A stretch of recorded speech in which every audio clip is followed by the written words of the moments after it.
સિતારે ज़मीन पर એક વસ્તુ હું પહેલાં ક્લિયર કરી દઉં કે તારે ज़मीन पर અને સિતારે ज़मीन पर ફિલ્મ વચ્ચે કોઈ કનેક્શન નથી. કદાચ તમારા મનમાં સવાલ ઉઠે કે ભાઈ એ ફિલ્મ નથી જોઈ તો આ ફિલ્મ જોઈ શકાય? હા, જોઈ શકાય. કોઈ જ કનેક્શન નથી. તો ફક્ત અને ફક્ત હાઇપ મળે ફિલ્મને, ટિકિટનું થોડું ઘણું વેચાણ થાય એટલા માટે જ આ ફિલ્મનું નામ સિતારે ज़मीन પર રાખવામાં આવ્યું છે કે ભાઈ કહી શકાય કે તારે ज़मीन પર છે એની સિક્વલ, બાકી કોઈ કનેક્શન નથી. આ ફિલ્મ એક ઓફિશિયલ રિમેક છે ચેમ્પિયન નામની ફિલ્મની. ચેમ્પિયન નામની જે ફિલ્મ છે એ સત્ય ઘટનાઓ પર આધારિત છે. એટલે આ ફિલ્મની સ્ટોરી ટ્રેલર જોતા તમને ખબર પડી જ ગઈ છે કે અમુક સ્પેશિયલ બાળકો છે. હવે એ લોકોની મેચ છે, એ લોકોની મેચ યોજાય છે અને એમાં આમિર ખાન કોચ છે. આમિર ખાન એ સ્પેશિયલ બાળકોના કોચ કેવી રીતે બને છે શરૂઆતમાં આપણને એ બતાવવામાં આવે છે. ફોર્સફુલી જ બનાવવામાં આવે છે. એ ભાઈને બનવું તો નહોતું પણ એને સજા મળે છે. તો સજાના રૂપમાં એને એ સ્પેશિયલ બાળકો છે એને બાસ્કેટબોલ રમાડવાના છે. આ રીતની એને 3 મહિનાની સજા મળે છે. પણ પછી પરાણે તો પછી સજા છે એટલે ભોગવવી પડે છે ને આ ભાઈ ભોગવે છે. પણ પછી ફિલ્મની સ્ટોરી આગળ વધે છે અને એ સ્પેશિયલ બાળકો અને આમિર ખાન શરૂઆતમાં તો આ કોઈ વચ્ચે બનતું જ નથી. એને એમ થાય છે કે હવે આગળ કઈ રીતે ચાલશે. પણ જેમ જેમ સ્ટોરી આગળ વધે છે એમ ફિલ્મમાં ઇમોશન છે એ થોડું આવતું જાય છે અને અંત સુધીમાં તો ફિલ્મ છે એક ઇમોશનનો પીક પકડી લે છે. દર્શકો અને આમિર ખાન બધા જ જ્યારે આ સ્પેશિયલ બાળકોને પહેલી વાર જોશે ને ત્યારે કનેક્શન તો ક્યાંયથી નહીં મળે. દર્શકોને પણ નહીં મળે અને આમિર ખાનને પણ સ્ક્રીન પર નથી મળતું. પણ જેમ જેમ સ્ટોરી આગળ વધે છે ને એમ બાળકોનું કનેક્શન આમિર ખાન સાથે થતું જાય છે અને દર્શકોનું કનેક્શન પણ બાળકો સાથે થતું જાય છે. અને અંત સુધીમાં બધા જ લોકો એકબીજા સાથે કનેક્ટ થઈ જાય છે. આ ફિલ્મની એક ખાસિયત કહી શકાય. આ ફિલ્મમાં તમને થોડી ઘણી કોમેડી પણ જોવા મળશે. જે આ સ્પેશિયલ બાળકો છે એ આમિર ખાન સાથે અમુક સંવાદો એવા છે કે જ્યાં તમને હસવું પણ આવી શકે છે.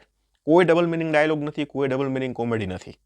પણ એ સ્પેશિયલ બાળકોની જે કોમેડી પંચિંગ છે, જે ટાઈમિંગ છે, એ લોકોનું જે પરફોર્મન્સ છે એ વખાણવા લાયક છે. જબરજસ્ત એ જે સ્પેશિયલ બાળકો છે એ લોકોએ કામ કર્યું છે ને, જબરજસ્ત કામ કર્યું છે.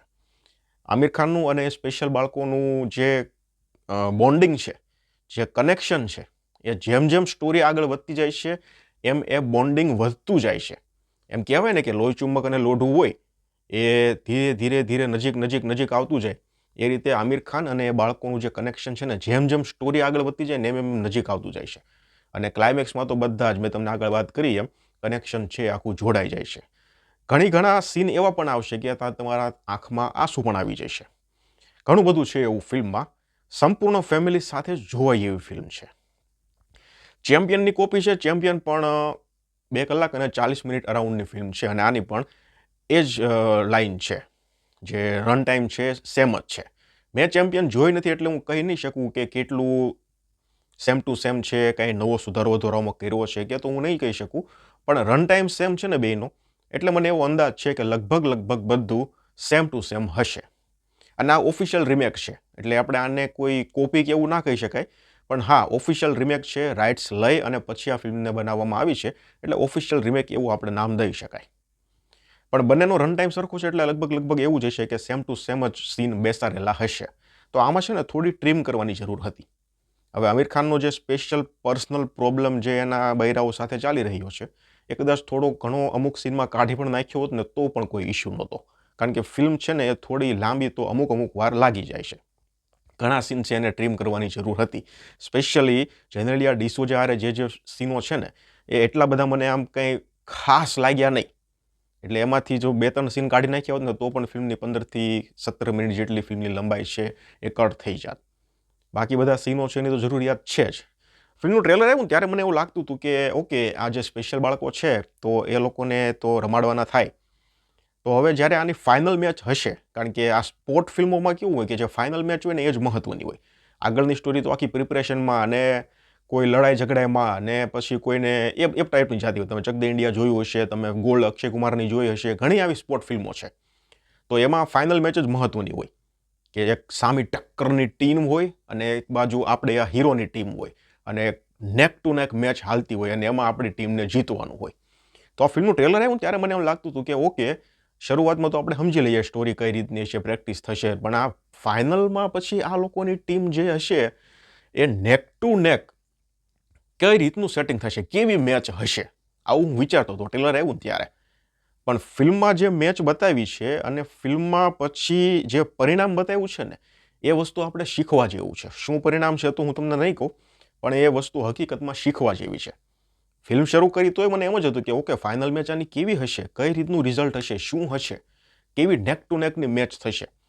પણ જે રિઝલ્ટ આવ્યું છે ને એ હકીકતમાં શીખવા જેવું છે. અને આમિર ખાન આ શબ્દ બોલે પણ છે કે હું આ લોકોનો કોચ નથી, એ લોકો મારા કોચ છે. અને આ વસ્તુ સત્ય છે. આ રિઝલ્ટ જોઈ અને પછી રિઝલ્ટ પછીનો જે માહોલ મેં ફિલ્મમાં જોયો ને, એ હકીકતમાં ખૂબ સરસ છે, સારો એવો મેસેજ આપે છે અને આપણે આ મેસેજ ઉતારવા જેવો છે, આવું મને લાગ્યું. બાકી ફિલ્મ ફીલ ગુડ છે, સારી છે, ફેમિલી સાથે જોવાય એવી ફિલ્મ છે. રિમેક છે તો કોઈ વાંધો નહીં, જો તમે ઓરિજિનલ નથી જોઈ તો આ ફિલ્મ છે એ જોવાય એવી છે. બાળકોની જે એક્ટિંગ છે ને એ મને પર્સનલી બહુ ગમી. અમુક બાળકોએ જે કામ કર્યું છે, એ બાળકોના જે કોમેડી પંચીસ છે, જે એક ટાઈમિંગ છે, એ ખૂબ સરસ છે. પ્લસ આમિર ખાનની જે એક્ટિંગ છે એ પણ ખૂબ સરસ છે. હા, થોડુંક ઘણા સીનોમાં તો એના હાથ છે ને આમ જ રહી છે. શરૂઆતમાં તો બહુ હરેક સીનમાં સીન બદલાય એટલે એના હાથ આમ જ હોય. કોઈ પણ કાંઈ કહે એટલે એના હાથ આમ જ હોય. છતાં આમિર ખાનનું જે કામ છે એ બહુ સરસ છે. જેનેલિયા ડિસૂઝાનું કામ બહુ સરસ છે યાર. જેનેલિયા ડિસૂઝા ખબર નહીં કેમ બહુ ઓછી ફિલ્મોમાં આવે છે, પણ એનું કામ પહેલેથી એવું રહ્યું છે. ખાલી ફક્ત ને ફક્ત ફિલ્મમાં ગ્લેમર ઉમેરવો અને સુંદરતા દેખાડવા માટેના એની લગભગ બહુ ઓછી ફિલ્મો એવી હશે કે નહીવત છે, પણ એની એક્ટિંગ બહુ જબરજસ્ત છે. આ ફિલ્મમાં પણ એને એક સપોર્ટિવ વાઇફનો રોલ કર્યો છે અને જેનેલિયા ડિસૂઝાનું કામ આ ફિલ્મમાં ખૂબ સરસ છે. આની પાછલી ફિલ્મો પણ જેનેલિયા ડિસૂઝાનું કામ બહુ સરસ હતું. આશા કરીએ કે જેનેલિયા ડિસૂઝા છે ને ફરીવાર બોલિવૂડમાં આવે અને ફિલ્મોમાં કામ કરે, કારણ કે એની એક્ટિંગ છે ને એ જબરજસ્ત છે. ફક્ત ને ફક્ત ગ્લેમર પાથરવા માટે જ એનું કામ નથી હોતું. બાકીના બધા કલાકારોનું કામ પણ સરસ છે. ફિલ્મમાં જો ગીતો છે, ગીતો કદાચ ના હોત તો ફેર નહોતો, તો ગીતો પણ કપાઈ જાત તો ફિલ્મની લંબાઈ છે ને આ બધું કાપીને ટ્રીમ કરીને ફિલ્મની લંબાઈ લગભગ 2 કલાક 25 થી 30 મિનિટની પણ થઈ ગઈ હોત તો એક સારી એવી ફિલ્મ બની જાત. એટલે આ રીતની ફિલ્મ છે, તમારે જોયું હોય તો ફેમિલી સાથે ટ્રાય કરો, જોવાય એવી ફિલ્મ છે.